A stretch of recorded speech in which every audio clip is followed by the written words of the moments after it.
Baree Gaashuu namni gannaa 38 qotee bulaa baadiyyaa naannoo Amaaraa keessa nama jiraatudha. Bareen dhiira 3 fi dubara takka walumaa gala abbaa ilmaan 4ti. Uumama dhala namaa yeroo ammaa jiru keessattis ta'e akka naannoo isaatti garmalee dheeratee uumamuu isaatiin rakkooleen adda addaa isa mudachaa jiraachuu dubbatee jira. Bareen yeroo dubbatu caalatti kan isa miidhee hawaasni naannoo akkaataa ilaalcha isa ittiin ilaalaniin miidhamee jira.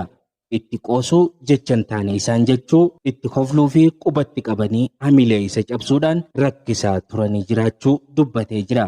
Garuu inni dheeratee akka naannoo uumamuu isaatiin gammadaa ta'uu isaa dubbatee jira.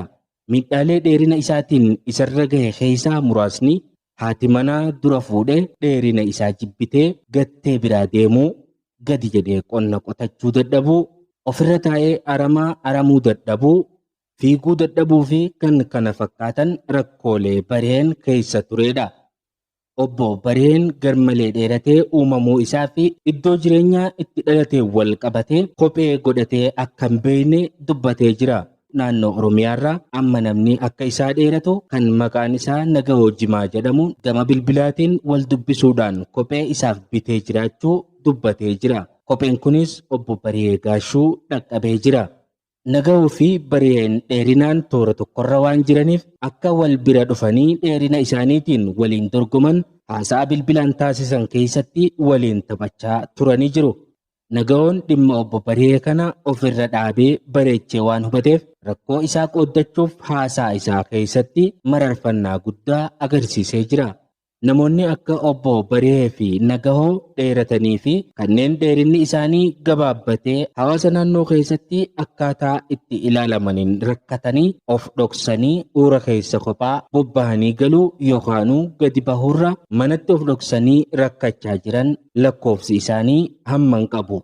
Uummanni biyya teenyaas namoota uumamni isaanii adda ta'e kanneen hawaasa keessa bobbahanii galuuf rakkatanii jiraachaa jiran ofitti qabuudhaan jaalalaa fi mararfannaa isaaniif qaban ifaan ifatti mul'isuudhaan wajji jireenya hawaasummaa keessatti ofitti amanamummaa akka isaan horatan gargaaruun dirqama lammii tahuu beekuu qabuun dhaamsa.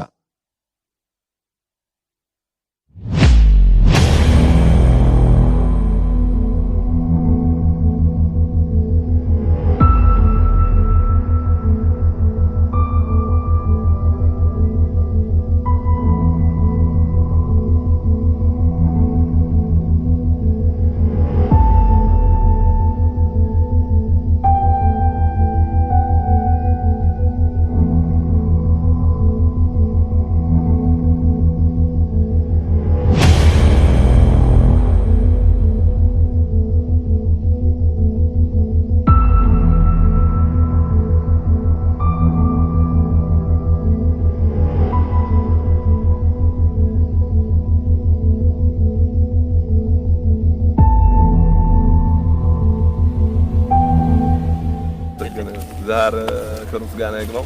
አሜን። ለመላክ ወርደር እናረጋለን ብለዋል። እናዛለን በሱ ጊዜ ወንድማችን